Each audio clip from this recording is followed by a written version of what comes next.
What's going on, everybody? It's your boy Tyler Gates, aka TAG Live 205, and I'm back with a new segment that's added on to the talk show. It is called Swap Speculations, baby. Swap Speculations is what I put on Twitter. It is all about trade rumors, trade speculations, mock trade ideas, anything with the word trade in it for MLB, NBA, and NFL. This is what we're doing now.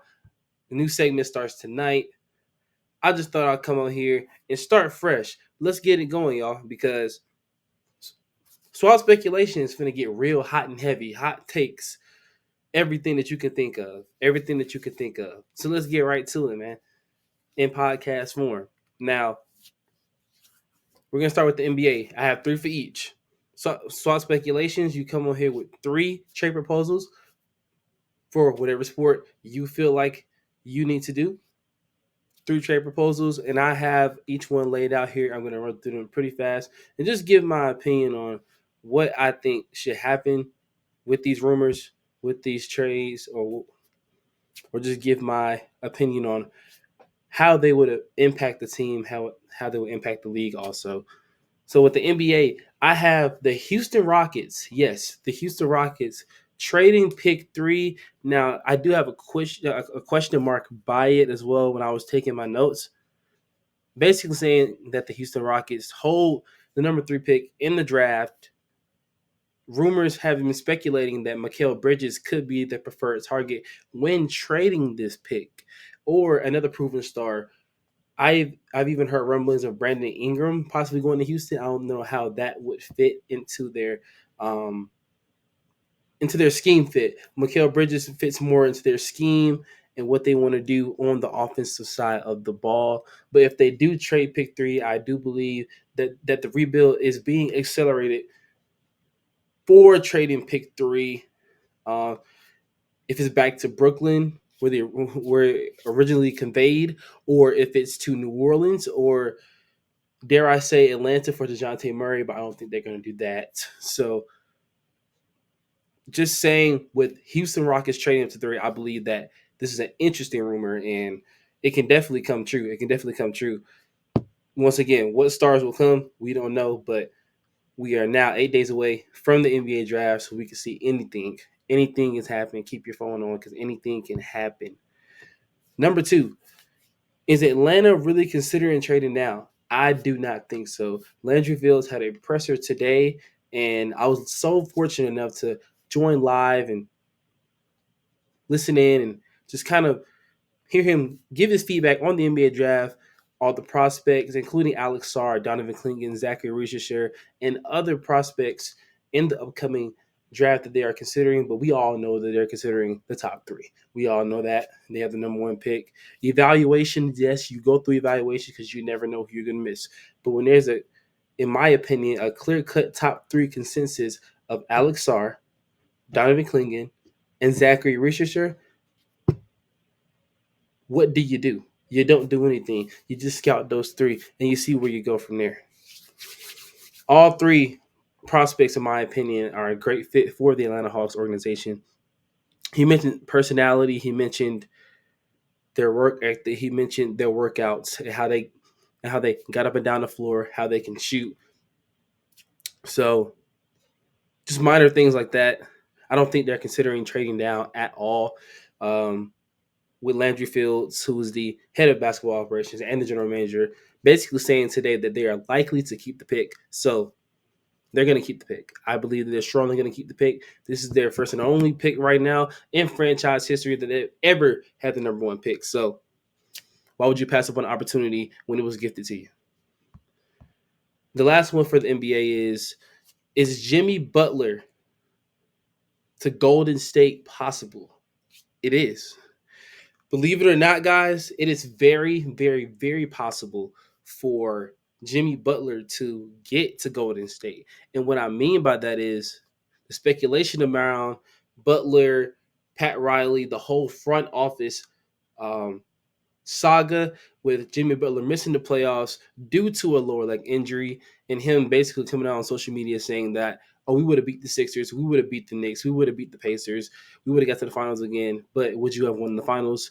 You have to keep that in the back of your mind, Jimmy. You cannot go on social media and do these things because it affects your image and affects the Miami Heat organization and who they are as a organization. And we all know the Miami Heat to be a historic organization with historic players and, yes, a historic owner.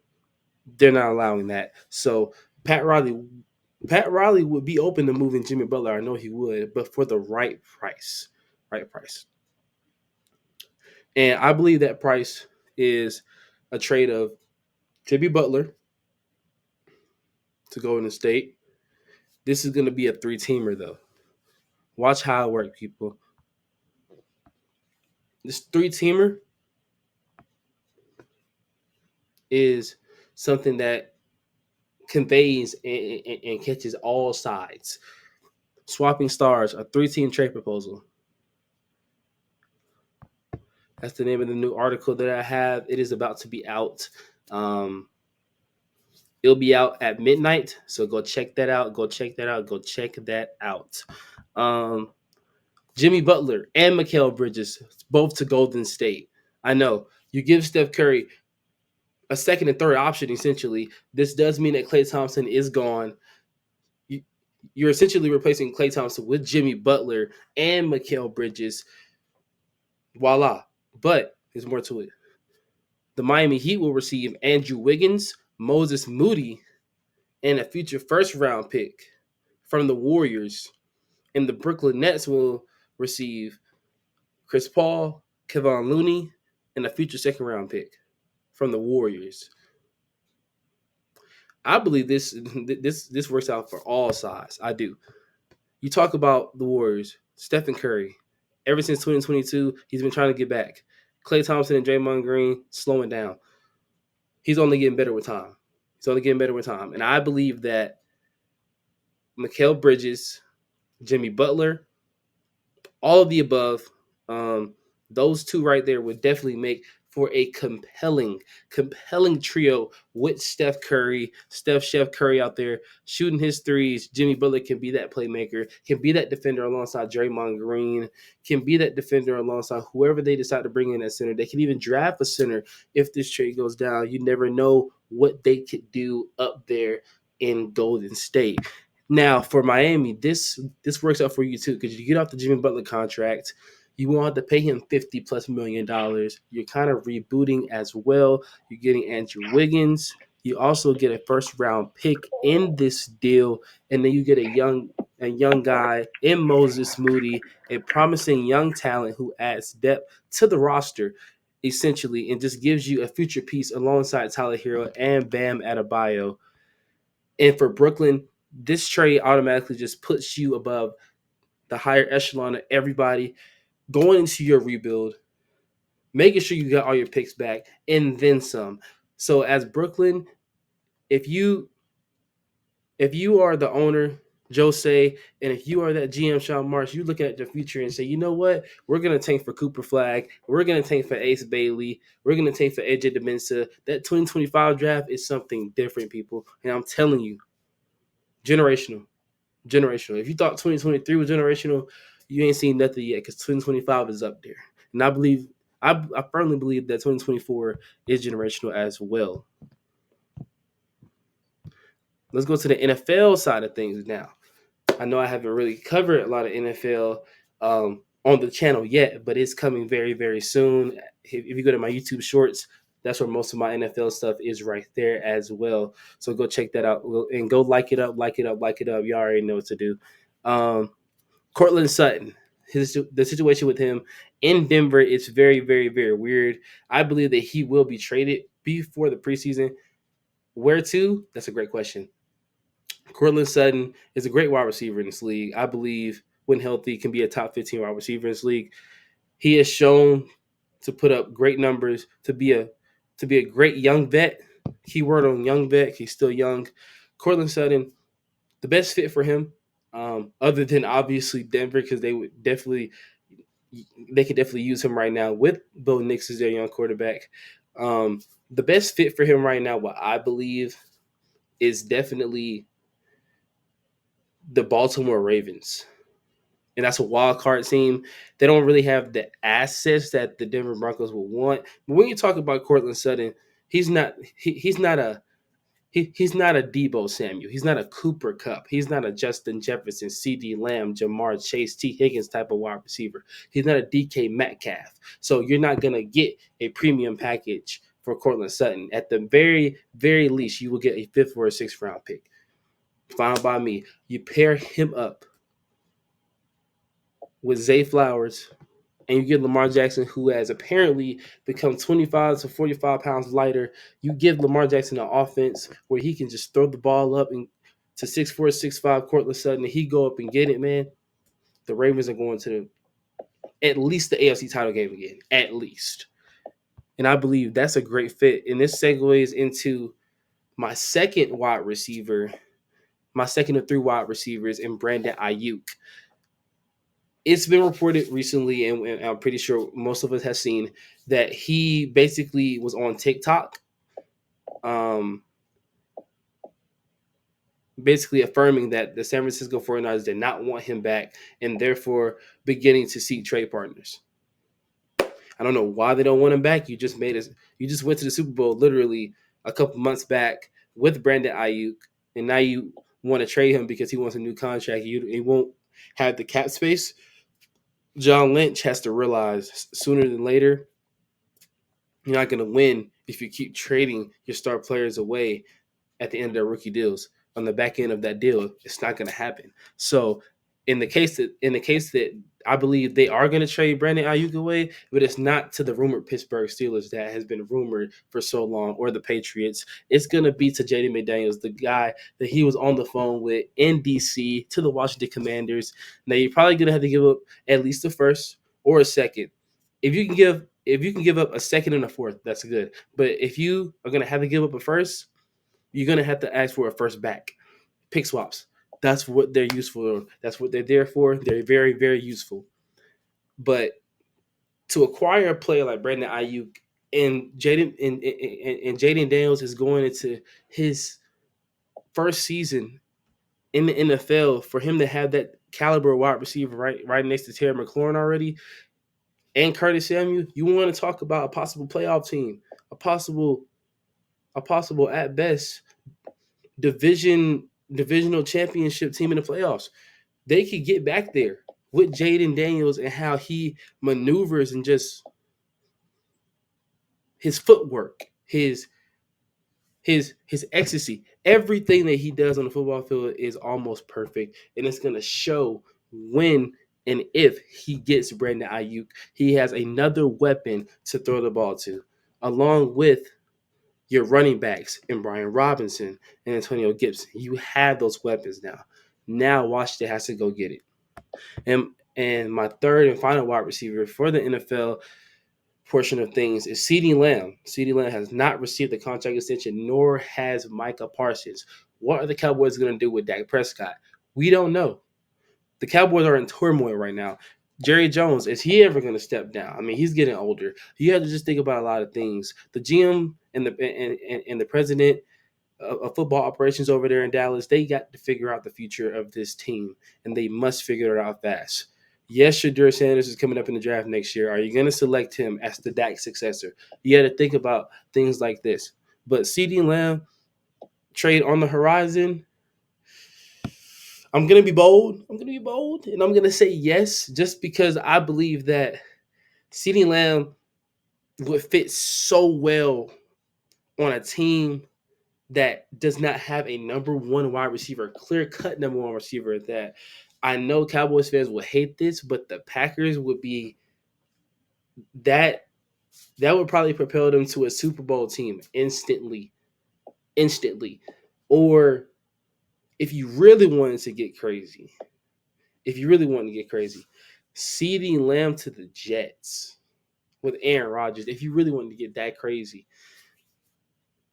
Now, the trade would probably have to be a first, because CeeDee Lamb, at best, top three wide receiver, if not, in some people's cases, the best wide receiver in the NFL. He's the top three wide receiver. He's going to come with a hefty price. Therefore, a first-round pick will be involved, or a very, very good young player that the team wants. But yeah, with CeeDee Lamb, I'm really stunned because they haven't paid him. But if he does end up requesting a trade, which feel like eventually he will, because patience. I mean, you're running out of time, Cowboys, to get in for a championship. It's okay to rebuild. It's okay. It's okay, and that's what most teams in sports don't realize. It's okay. Stop trying to be stuck in purgatory. Okay, false contention is not going to get you anywhere. So CeeDee Lamb, I believe, will be dealt by the deadline. That's my prediction. He will be dealt by the trade deadline somewhere around Halloween this year. I believe it's on Halloween this year again. So um, I'll do that research and I'll get that to y'all. We'll just see. To kind of segue into this last segment with the MLB, has been up and down this year. A lot of trade rumors all year and all winter long before spring training. And it's going to lead into July. We all know that. Pete Alonso, his last days with the Met. It's it's coming. It's coming, Mets fans. It's coming. And yes, it's sad that you have a generational talent in Pete Alonso, who's definitely on the track to be a Hall of Famer. He just wasted his years away, and he's still in his prime. He'll be in his prime for at least 2 to 3 more seasons, if not 4 or 5. But Pete Alonso is no doubt a Mets great. Do you want to retire his jersey? No, because he probably didn't bring you a championship, but just off the notoriety that he brought to the game of baseball as a prospect and to your organization, yes, you're gonna get a hefty price back no matter what. Pete Alonso, when healthy and when averaging around 300 or 350, is and will be the greatest first baseman in baseball as we talk right now.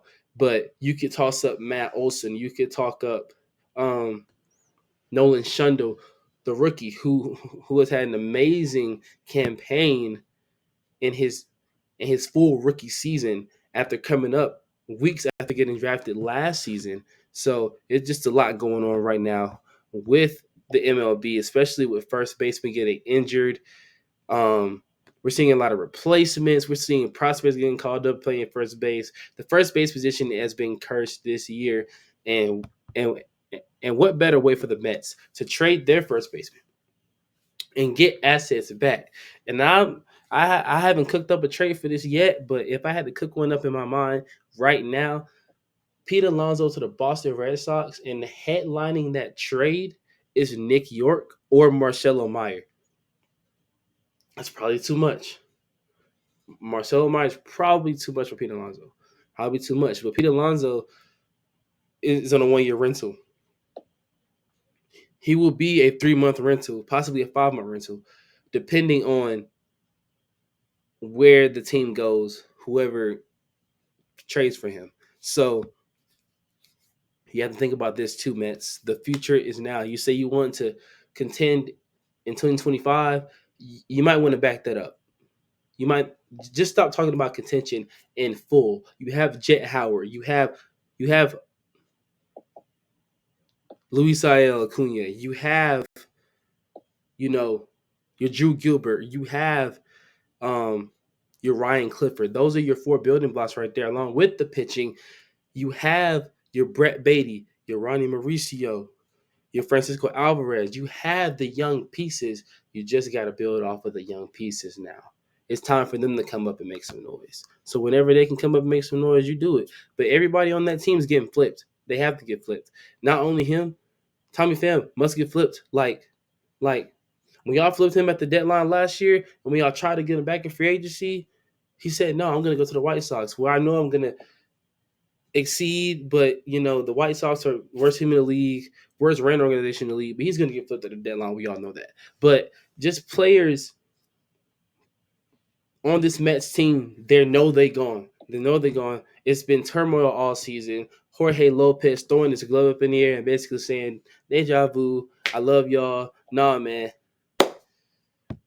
Mm-mm. We're not gonna we're not gonna get into him. But to segue into the second third of this, biggest buyers and sellers. I'm gonna keep this one short. The biggest buyer. I'm gonna be bold here. I'm going to be bold. The biggest buyer will be the Detroit Tigers, and the biggest seller will be the Oakland A's or the New York Mets, one of the two, or the Miami Marlins, or a sneaky buy sell team in the 50-50 range, the Cardinals. Watch out for them. And to enter into the last part of this video with the third and last thing for the MLB, who is the wild card team of the deadline? The wild card team of the deadline is who I just said, the St. Louis Cardinals. They have been struggling this year. Their record's not good. You can even add the Cubs in there as well as a team that could get in on the Polar Bear sweepstakes. If you don't know who the Polar Bear is, that's Pete Alonso's nickname. They could even trade a prospect like Bryce Ball, or they could trade a Matt Mervis, or they could trade a Matt Shaw, who's who's their top who's their top first baseman prospect, which I don't think that's a little bit too much in my opinion. Matt Shaw, because he's been great, but a Padres. We know the White Sox are going to be the biggest seller. I forgot to add them too. They're going to be a big seller.